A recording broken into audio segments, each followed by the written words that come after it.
Welcome, one and all. Thank you so much for taking time to join us today. Today marks the third presentation in the six-part online talk series heralding Kosmos Institute's inaugural colloquium in Ascona, Switzerland. As some of you may know by now, the theme of our inaugural colloquium is to be and not to be, immanence, transcendence, and the emergence of Sophianic consciousness. As the title suggests, we're exploring the terrain between worlds. We're asking what might become possible when we learn to inhabit more than one reality at once without subordinating one to the other. Much of human experience is organized through dualities: high and low, good and bad, light and dark, attraction and repulsion, right and wrong. All day long, we negotiate these opposites within ourselves. We sort people, places, experiences, and ideas according to what we like and what we dislike, what we want and what we fear, what we embrace and what we reject. In Buddhist and yogic philosophies, these dynamics are described as cravings and aversions. We expend enormous psychic energy grasping after what we desire, and just as much trying to avoid what we do not wish to encounter. This is a kind of consciousness continually buffeted back and forth between extremes. There is no peace for this kind of consciousness. Yet this is a kind of consciousness most of us are using as an operating system for our lives. And our culture reinforces it constantly. Day and night, we encounter images and messages that intensify our desires, provoke our fears, and turn differences into divisions that can feel impossible to bridge. Depth psychology often speaks of wholeness, but what does wholeness actually mean? To my mind, it doesn't mean erasing our differences or somehow escaping the tension of opposites. It means developing a consciousness capable of holding those opposites without having to destroy one side or flee into the other. Archetypal psychology gives us a particularly beautiful way of thinking about this. Between matter and spirit, it places a mediating reality, soul. Soul gives us somewhere to stand between opposites. It creates a space in which contradiction can be endured, contemplated, imagined, and perhaps even transformed. The opposites do not disappear. What changes is our capacity to remain in relationship with them. And this brings us directly into the territory of today's talk. In the Seer and the Saboteur, Mary Antonia Wood takes up the relationship between desire and denial, and asks what these opposing impulses might reveal about our difficulty in bearing the fullness of our own lives. Her talk moves between the temporal and the eternal, immanence and transcendence, and asks how we might live in relationship with both. Our brilliant speaker is also a dedicated teacher who carefully and lovingly mentored numerous artists and seekers, including yours truly. For more than 8 years, Mary has been my friend and confidant. She has offered encouragement when fears were ascendant, and guiding light when I was lost in some of the deepest chasms of grief and despair. Her stewardship of creative souls and her unwavering championing of the reality of soul make her a visionary in her own right. I'm deeply honored to welcome her today. Mary Antonia Wood, PhD, is a visual artist, mythologist, and educator whose work lies at the intersection of depth psychology, creativity, and the imaginal life. She serves as chair and professor of the MA program in depth psychology and creativity with emphasis in the arts and humanities at Pacifica Graduate Institute. She is also the author of The Archetypal Artist, Reimagining Creativity and the Call to Create, a work devoted to what it means to create in conscious relationship with the archetypal dimensions of imagination. Across her teaching, writing, art, and mentorship, Mary has devoted herself to the difficult and beautiful work of helping others remain in relationship with the soul and with the creative life it asks of us. Please join me in welcoming the one and only Dr. Mary Antonia Wood. Thank you, Gilray. Thank you so much. And it's incredible to see so many familiar faces here. Thank you, everybody, for joining. No matter where you're zooming in from, no matter what time of day or evening it might be, Gilray and I are so pleased that you're here. And I'm thrilled to be one of the first three speakers in this first annual Cosmos Institute Colloquium series. I have a lot for you today, maybe about an hour or so. And then I hope we can have a really rich discussion together. As Gilray mentioned at the top, we will be recording this. So if time becomes an issue for anyone, you can always come back to this later. But I think I'm going to go ahead and launch in.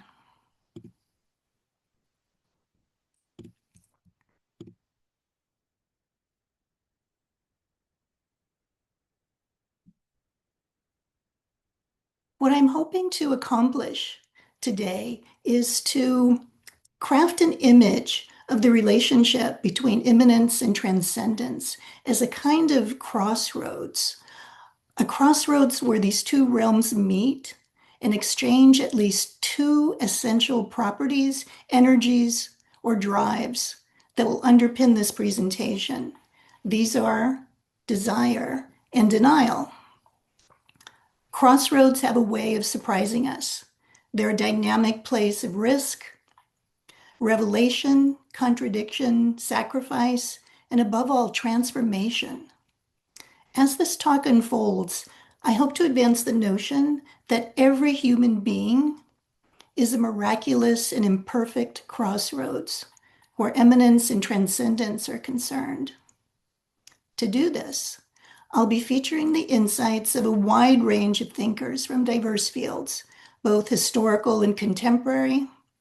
But as you'll see, much of my offering today will be anchored in the lives, the work, and the insights of artists. Following James Hillman's modus operandi in the Soul's Code, my aim is not to elevate creative individuals above everyone else.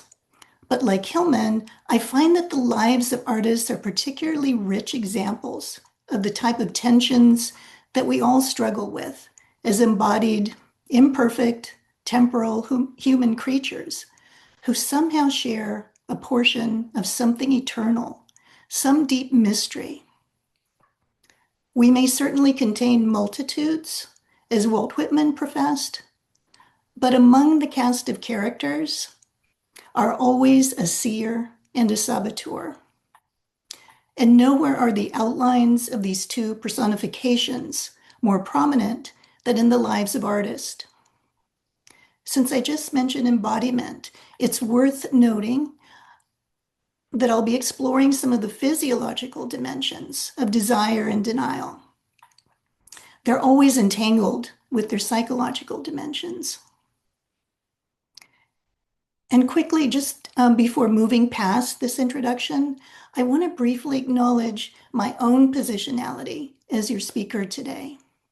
I feel profoundly fortunate to have had the time and support necessary to struggle with these ideas that I'll be presenting to you today, especially at a time when so many people around the world are struggling just to survive. The struggles that I'll be describing today are inherently human, and it's as a participant in our shared, highly imperfect humanity that I approach you, not as some type of enlightened critic sitting on the sidelines. As James Baldwin once said, whatever you describe to another person is also a revelation of who you are and who you think you are. You cannot describe anything without betraying your point of view, your aspirations, your fears, your hopes, everything.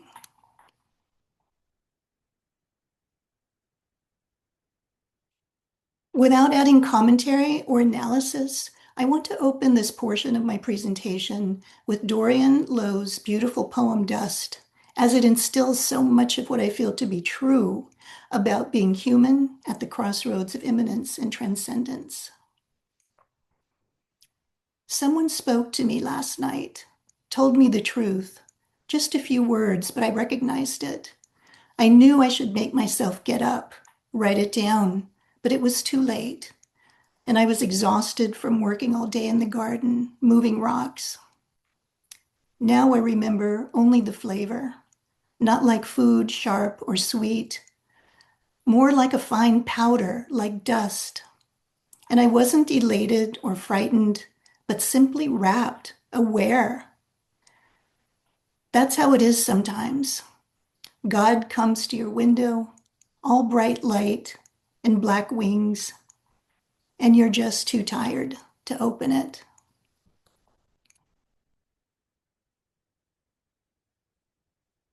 This talk and this entire conference circles around the nature of immanence and transcendence and their relationship to each other. I want to share 4 understandings of these terms, beginning with philosopher and theologian Abraham Joshua Heschel. Heschel described human beings as citizens of 2 realms who must sustain a dual allegiance. We sense the ineffable in one realm. We name and exploit reality in another.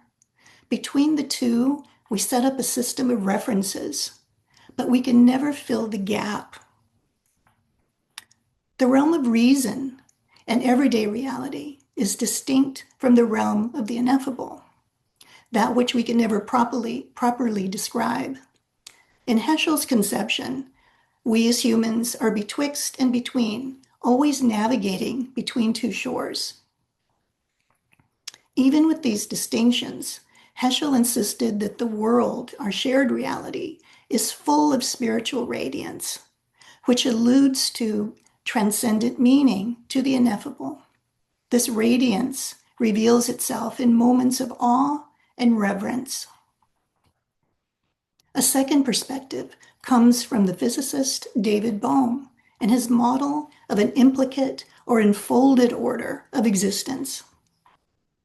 The implicate is the ground or the eternal background out of which all temporal phenomena unfold and eventually return. Bohm called the separate order of things that we see and experience explicate or unfolded. Even while distinct, they are an expression of and inexorably a part of the implicate or enfolded order. As Bohm explained, the enfolded or implicate order is a vast range of potentiality, which can be unfolded. It implies mutual participation of everything with everything.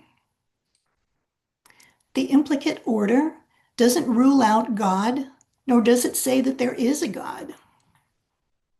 But it would suggest that there's a creative intelligence underlying the whole.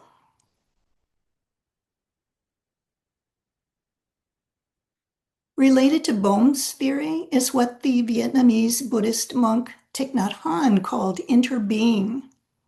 In this conception of reality, nothing is born and nothing ever dies. Everything we see and experience, including ourselves, are simply temporal manifestations of an ultimate reality that is beyond all notions of being or non-being. He compared this ultimate reality to water, and its temporal or historical aspect as waves. The waves are always water, water that shapes itself endlessly into new forms and combinations. In interbeing, there is no God or deity that is ever separate from us, nothing truly transcendent.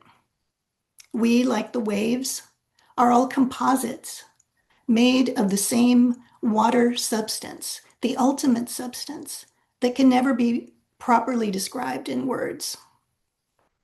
There's a sense of constant circulation and transformation of the same elements in Han's model. Much like what is suggested here in this painting by Hilma af Klint, entitled The Tree of Life. Bearing some resemblance to both Bohm's implicate and explicit orders and Hahn's conception of interbeing is C.G. Jung's assertion that empirical reality has a transcendental background, along with his analogy of the rhizome and the flower. Writing near the end of his life, he stated, "Life has always seemed to me like a plant that lives on its rhizome. Its true life is invisible, hidden in the rhizome. The part that appears above ground lasts only a single summer. Then it withers away, an ephemeral apparition. When we think of the unending growth and decay of individual life forms and civilizations, we cannot escape the impression of absolute nullity. Yet, I've never lost a sense of something that lives and endures underneath the eternal flux. What we see is the blossom, which passes. The rhizome remains." Jung went further to say that, like every other being, I am a splinter of an infinite deity. These approaches to immanence and transcendence, to the temporal and eternal, imply a relationship between the human and a force known by many names, including the divine, the sacred, the ultimate, the infinite deity, the ineffable, the sublime, the one, or simply God.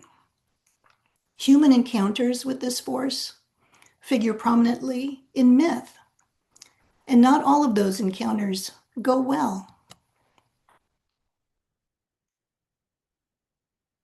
Among the myths of the ancient Greeks is the story of Zeus and Semele. The god Zeus, always true to character, seduces the mortal woman Semele, who doesn't realize that her lover is a god.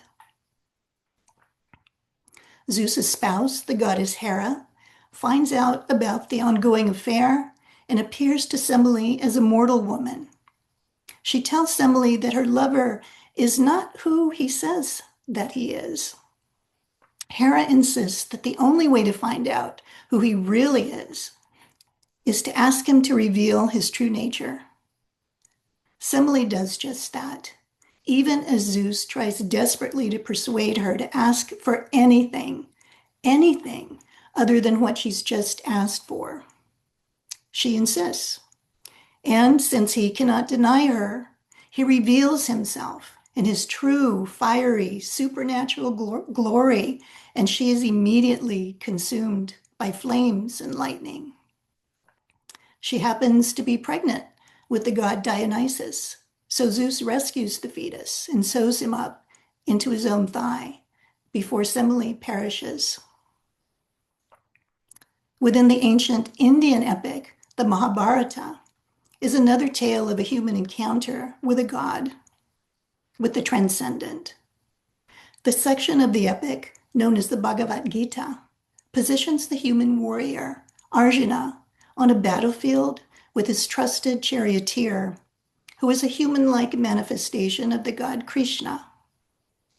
Like Semele, Arjuna asks Krishna to show himself in his true form. Like Zeus, Krishna agrees to do so.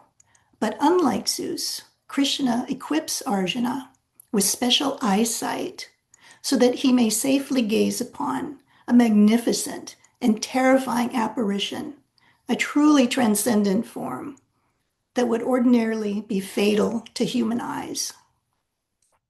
Even with this layer of protection, Arjuna is terrified of what he beholds as the great God, this force of life and death, the force that fills the sky with his immensity and power. I'm sharing these two tales to suggest that even if we are, as Jung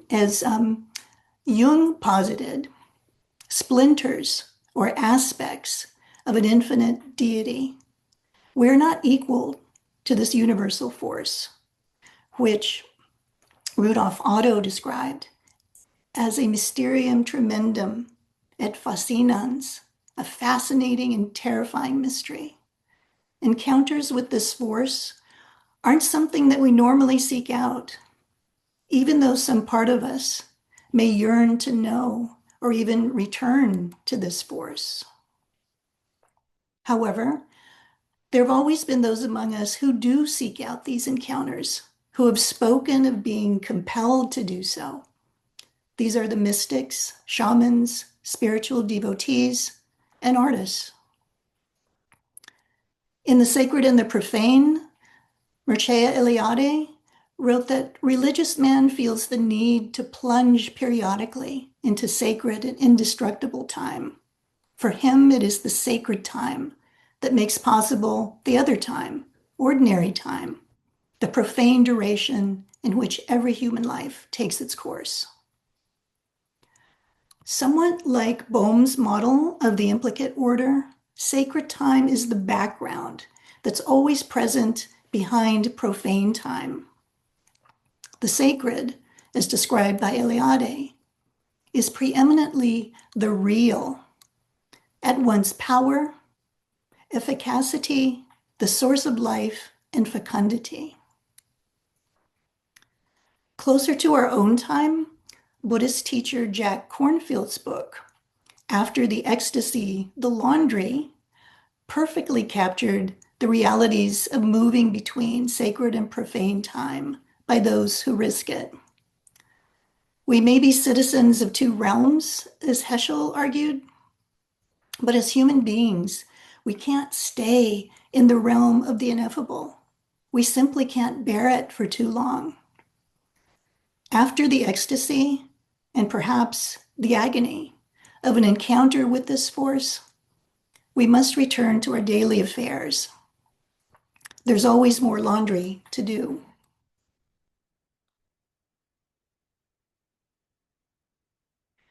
Even without an encounter with the ineffable, there's so much for us to bear in our humanity, not only the pain, but the wonders of being human. Psychoanalyst Adam Phillips illuminated this situation with the provocative observation that everybody is dealing with how much of their own aliveness they can bear and how much they need to anesthetize themselves.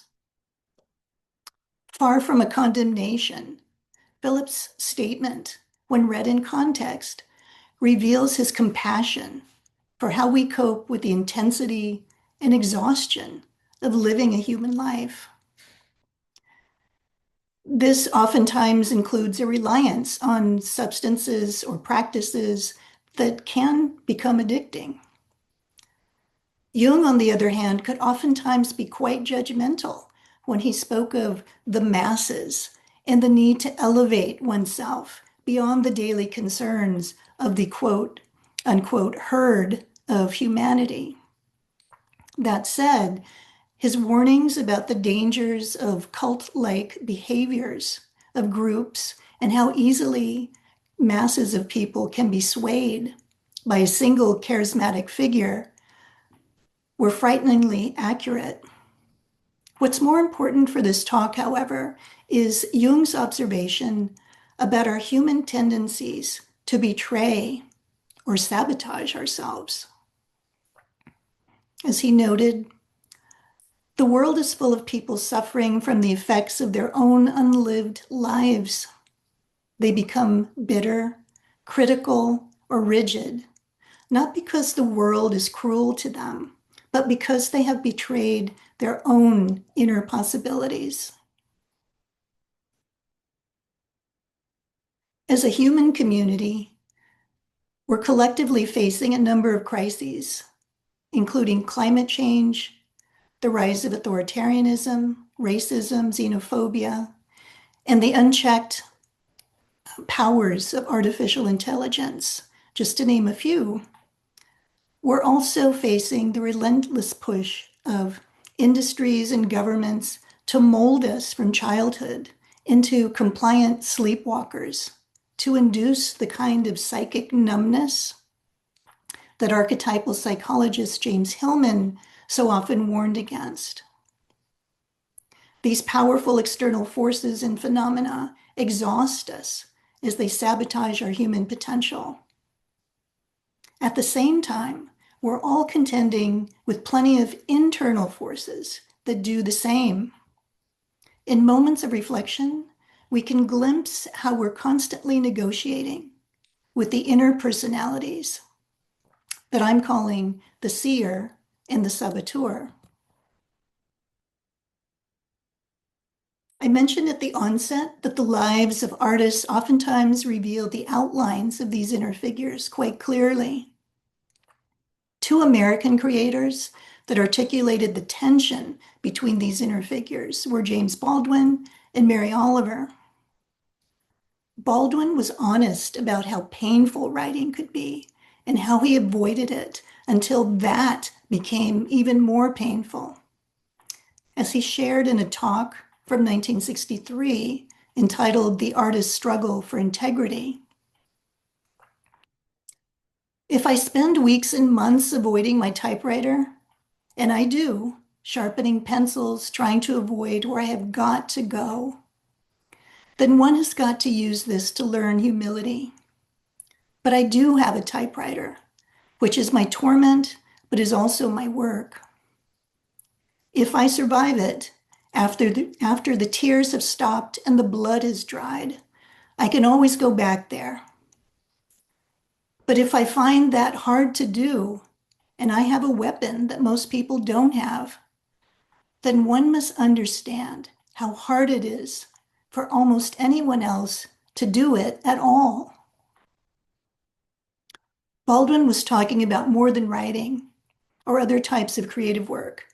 He was talking about dedicating oneself to a unique potential, a destiny that, like the call of the daimon, doesn't ever go away, even if we rarely show up to meet it.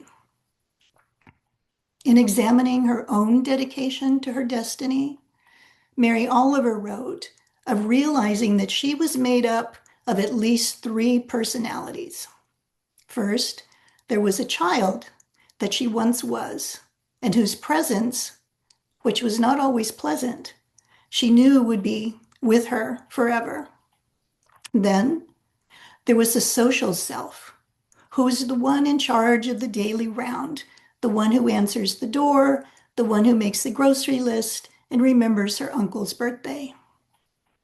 The third self is akin to a religious devotee.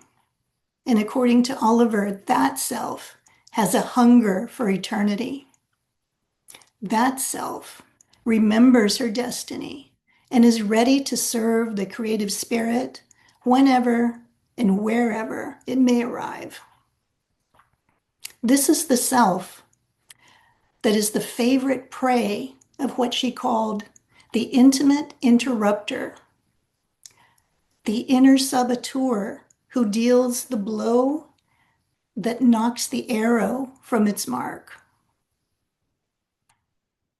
that occludes the seer's vision with to-do lists.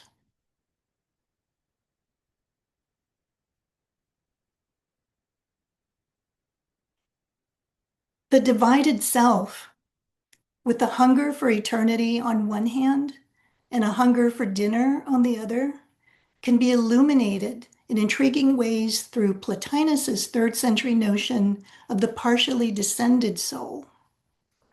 For Plotinus, a soul that has remembered or re-experienced its origins, no matter how fleeting that reunion may have been, necessarily becomes amphibious, alternately living the life up above and the life down here. Plotinus described himself, the human, the embodied man that he was, as the inferior companion to his soul. He taught that our animal bodies were not so much prisons for the soul, but vessels for the soul, who is our superior companion. These vessels need constant maintenance and perfecting in order to stay awake and stay prepared for future encounters with the divine, with the ineffable, with the one, whatever term you'd like to use. and potentially for an ultimate homecoming to that source. There's both frustration and compassion in Plotinus's philosophy about our human imperfection, alongside his urgings towards self-discipline and purification. He likened the higher part of the soul to a sculptor who chips away everything extraneous so as to reveal a beautiful statue hidden in stone. Paradoxically, the statue is none other than the one doing the sculpting, the soul itself. If we recall for a moment Jung's statement about being a, quote, splinter of an infinite deity, unquote, then our task in a Platonian point of view is one of carving and polishing the splinter so that it resembles its source as much as possible.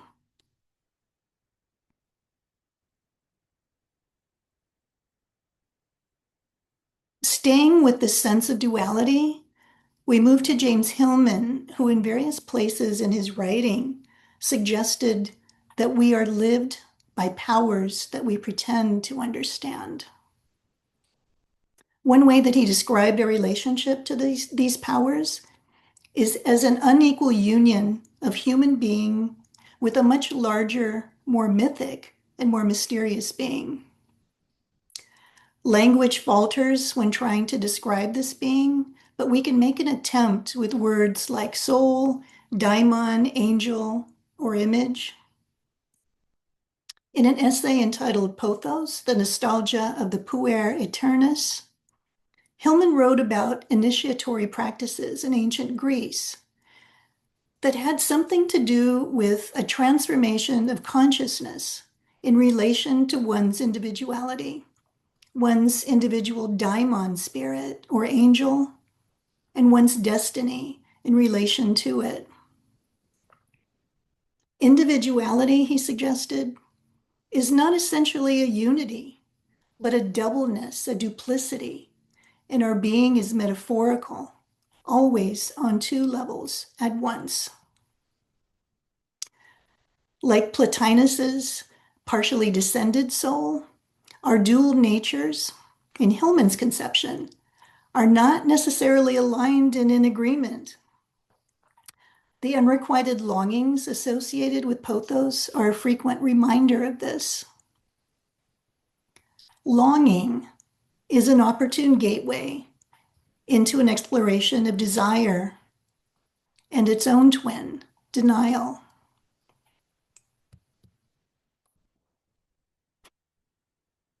Desire has many, many faces, and there's no way that I can do justice to this force within the confines of this talk.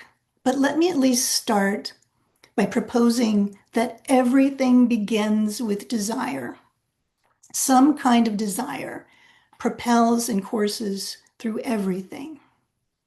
Philosophers, poets, and mystics have spoken of a primal desire that created the cosmos, and of a deity or ultimate source that desires to know itself through its creations. Desire, at its most fundamental essence, is what the poet Dylan Thomas called the force that through the green fuse drives the flower. In the depth psychological traditions that I'm most at home in, the soul, image, angel, or daimon, whatever term one chooses to use, has its own desires, even as it consents to join with a desirous human creature. The soul hungers for life and stirs desires that lure us into life, into adventure and misadventure alike. Desire can be imagined as well as a spectrum from the most mammalian instinctual cravings for food, reproduction, to longings for the sacred beloved that the ecstatic poets express so well. Some spiritual traditions propose levels of desire, from the most banal and even destructive desires to the most pure and constructive. As creatures that have evolved living within groups or packs, if you will, our human desires can be dominated by a pervasive and mostly invisible desire to be accepted by our group. In his book, Mimesis, professor and literary scholar Matthew Polotsky turned to earlier writings by René Girard to argue that desire is socially oriented. We always desire what others desire, in imitation of them, and not on our own impetus. Our desires are secondhand, never properly ours from the start. In our modern age of manipulation by advertisers, social media influencers, and AI chatbots, to name a few, these observations feel all too real. Imitating the desires of others, who themselves are imitating the desires of others, comes with consequences. For as Hillman pointed out, we are what we reach for. That's an insight worth repeating. We are what we reach for. An insight worth remembering.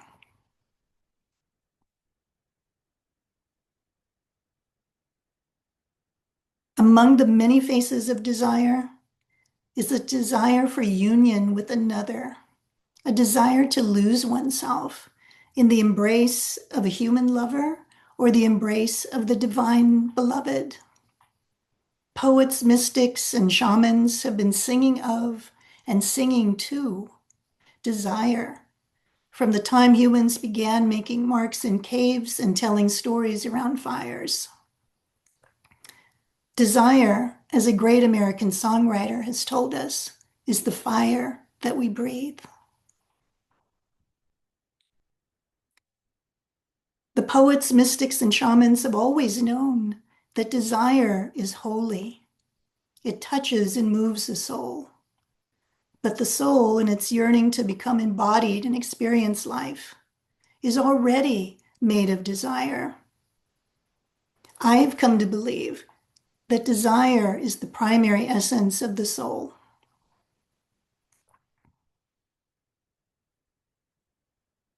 Staying for this moment in the same realm of divine desire, I want to share one more insight from poet Jane Hirshfield. The desire of monks and mystics is not unlike that of artists to perceive the extraordinary within the ordinary by changing not the world, but the eyes that look. To form the intention of new awareness is already to transform and be transformed. Let's now look at denial. Denial is not necessarily the opposite of desire, but it's still a power in its own right, one that can either consciously or unconsciously temper or negate desire. Denial can be a saving grace when our desires are compulsive and destructive, but it can also show up as a deadening rejection of life, a turning away from one's destiny. 20th century philosopher Joseph Piper utilized the Greek idea of acedia to explain this particular phase of desire. Acedia is the despairing refusal to be oneself. The notion of acedia means that a man does not, in the last resort, give the consent of his will to his own being, that beneath the dynamic activity of this existence, he is still not at one with himself. Sadness overcomes him when he is confronted with the divine goodness immanent in himself. Denial is personified as a duo in Jungian analyst James Hollis's imaginings of a set of gremlins that are always waiting for us at the foot of our beds each morning. The names that he gave to these gremlins are lethargy and fear, sidekicks of the Saboteur, no doubt. Lethargy denies us the energies necessary to move into the day and into life. And fear is always waiting to deny us the courage to fulfill our destinies. They're formidable foes.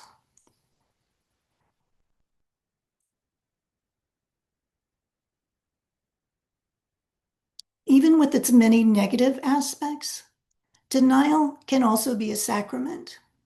What I'm thinking of here is the self-denial and even self-deprivation of spiritual seekers, sages, saints, and shamans throughout the ages and across cultures. For example, the vision quest practiced by Native peoples of the Americas is a profound act of deprivation that leads to revelation.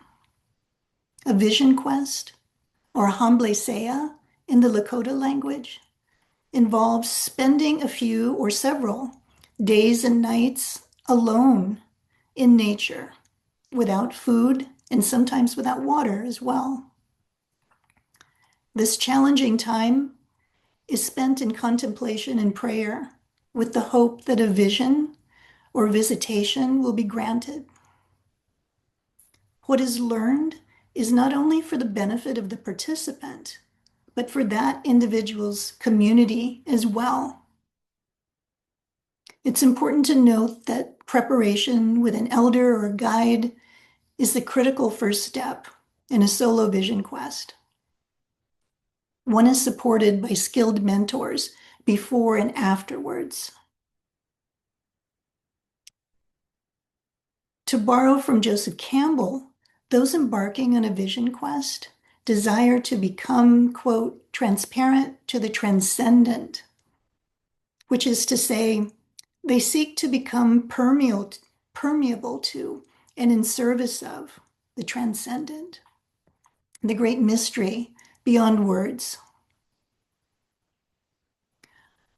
While words can never circumscribe the transcendent, this stanza from a poem by Juan Gregorio Regino called Where the Song Begins captures the spirit of a vision quest. In the house of purity, I come to put my calling to a test, come to awaken secrets. I come to seek the word, the fresh and clean path.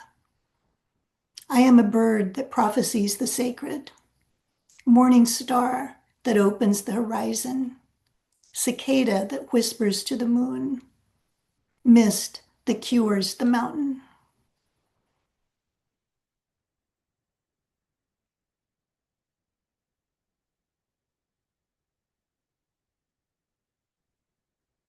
Another area that I can't properly do justice to in a single presentation is the physiological dimension of desire and denial, and more broadly, immanence and transcendence. But to not touch upon this dimension would be ignoring something essential. Even if we believe that we are ensouled, we're also mammals, mammals made of molecules. While in most disciplines, our physical and our psychic dimensions are thought to be totally distinct, their distinctions may actually blur together or emerge from a unified matrix that's simply beyond our human powers of perception, as Jung stated here. Not only in the psychic man is there something unknown, but also in the physical. Man himself is partly empirical and partly transcendental. Also, we do not know whether what we on the empirical plane regard as physical may not, in the unknown, beyond our experience, be identical with what on this side of the border we distinguish from the physical as psychic. While we can't know for sure that Jung's intimations were correct, we do have constant evidence of the physical, bodily side of the border that he delineated. Since Jung's time, we've had decades of research on human evolution, with neuroscientific theories gaining prominence in recent years, especially concerning the wonders and mysteries of the human brain. So let's take a short excursion into the brain and its development. It's going to lead us pretty quickly back to desire and denial.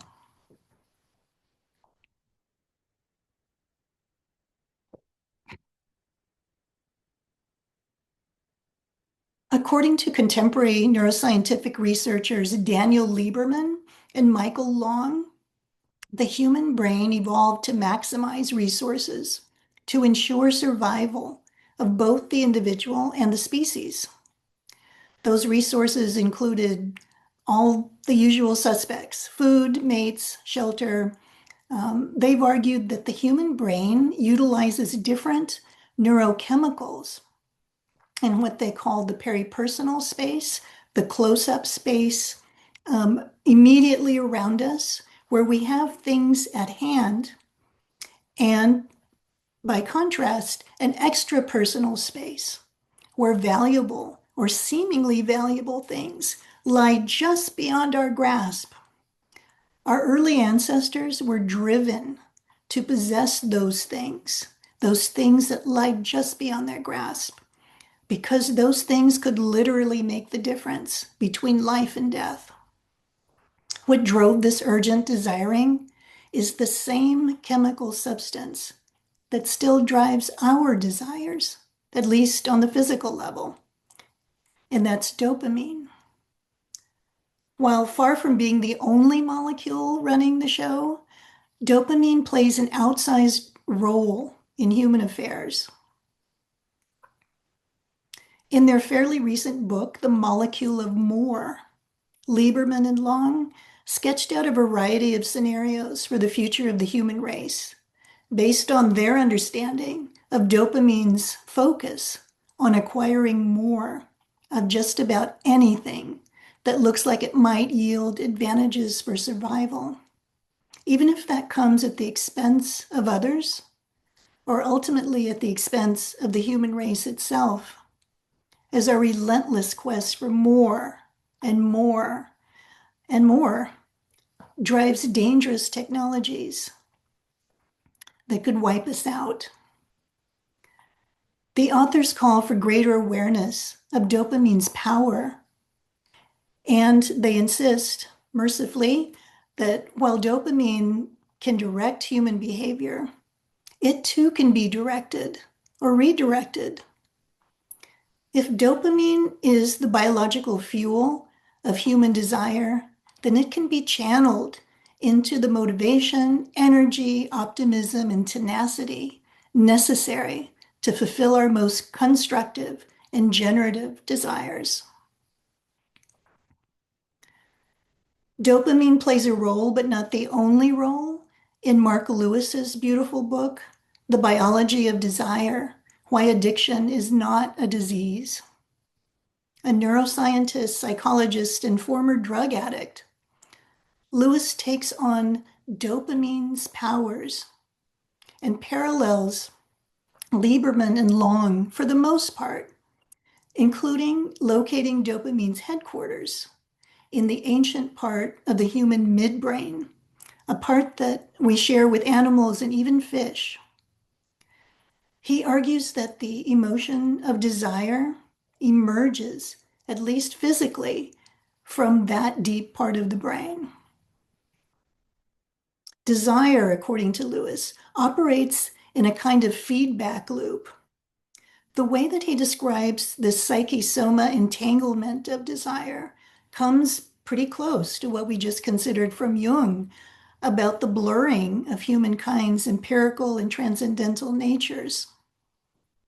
As he wrote, the way we experience things shapes our biological matter, and those biological changes shape the way we experience things subsequently. The feeling of desire for something specific, something specific, shapes the brain more acutely than other feelings. Desire laced, excuse me, I need to move this. There we go. Experiences, desire-laced experiences mold the brain into a vehicle for creating similar experiences, also rooted in desire. Where the circular physiological mechanisms of human desire become quite evident is in addiction, which for Lewis is not evidence of a human character flaw or lack of willpower. He outlines how addictive substances can hijack the dopamine circuit and thus our desires. As someone who found his way out of the labyrinth of drug addiction, he insists that only desire can do battle with desire. I'm reminded here of Jung's powerful axiom, spiritus contra spiritum, which is at the heart of Alcoholics Anonymous teachings, as well as the alchemical axiom, like cures like. Let's now utilize this phenomenon of addiction to more closely examine and return to the figures of the Seer and the Saboteur.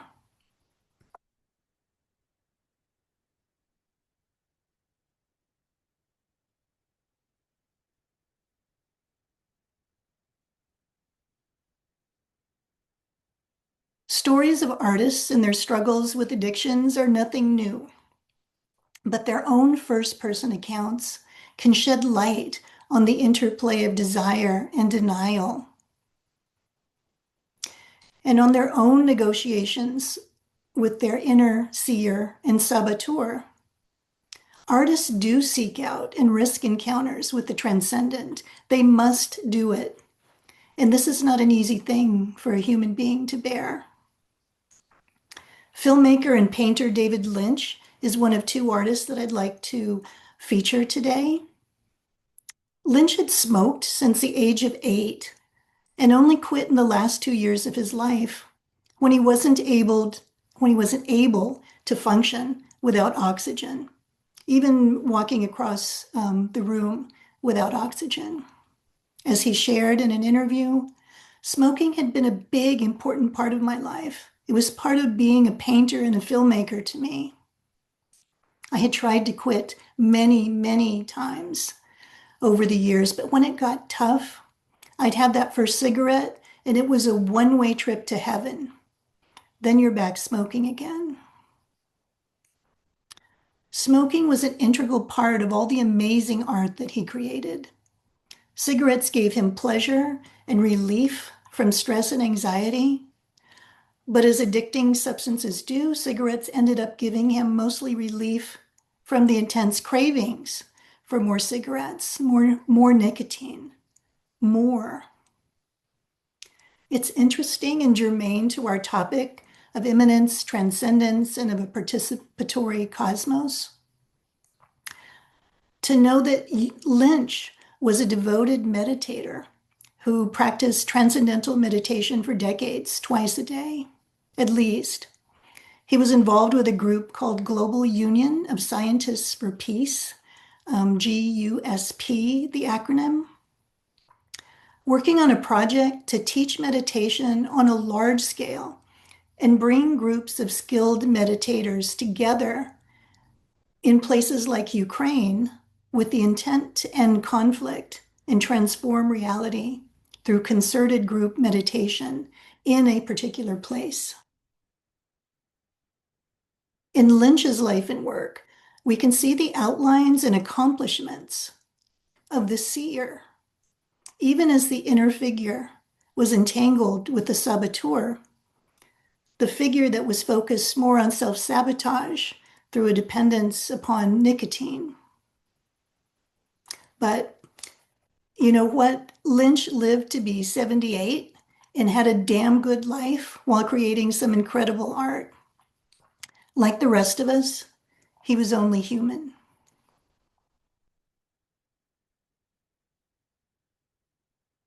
The second creator that I'd like to mention is memoirist and poet Mary Karr. Starting in her 20s and continuing into her late 30s, she became increasingly dependent upon alcohol.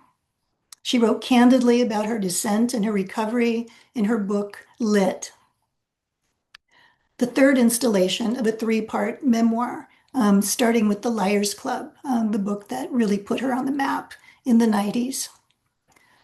For a long time, alcohol was her pharmacon, her healing poison, until it claimed more and more of her life and her talents.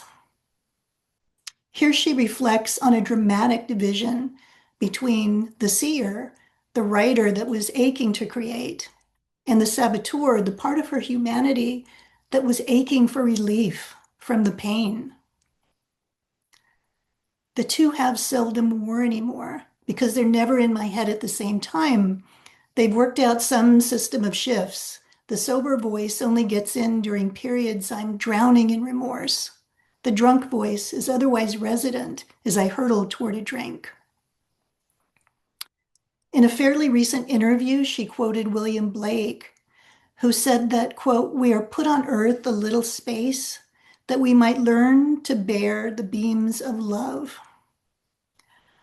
I don't know whether he was speaking of learning how to bear love from a divine source, a human source, or both. Of course, they could be the same thing. But the statement resonates with Adam Phillips' assessments that I shared with you earlier on the difficulties of bearing our aliveness. Being human is hard.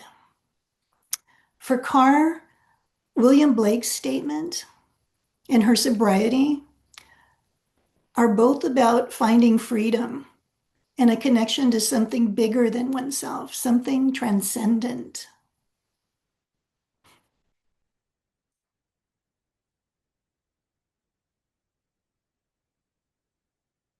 As I move toward my closing, I want to feature the insights of one more artist, the poet Stanley Kunitz. Not as another example of the human struggle with desires that can lead to addiction, but with the more essential and universal struggle with our daimon, our angel, our image, our destiny. Kunitz put it this way: the dark angel doesn't bring death with him. He brings with him an aura, an intuition, and his contact with you is an overbearing weight. You're being smothered. At the same time, it's like a cloud passing over you that you engaged, and it's combined with exhilaration. You meet your destiny, and there's a sense of being given power at the same time. It's a transcendent vision, a visit, a transcendent visit, a universal phenomenon, one of those deep images. And that's what makes it so overwhelming.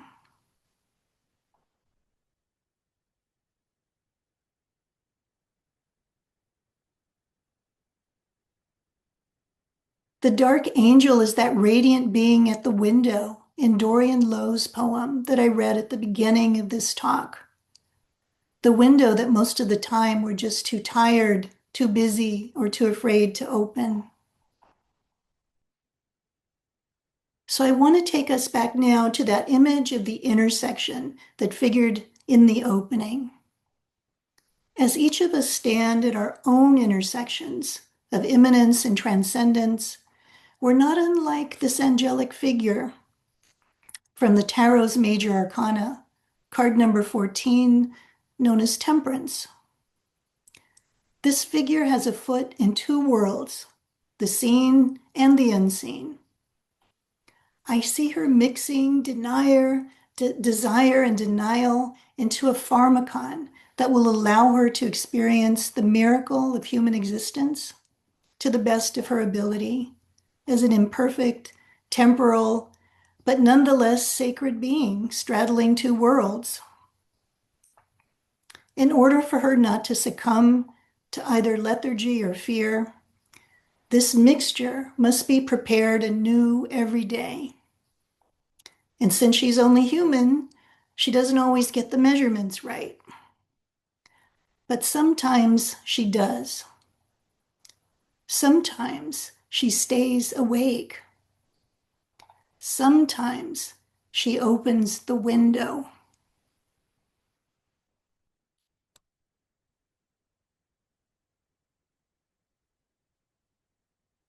So I want to just quickly here note and credit the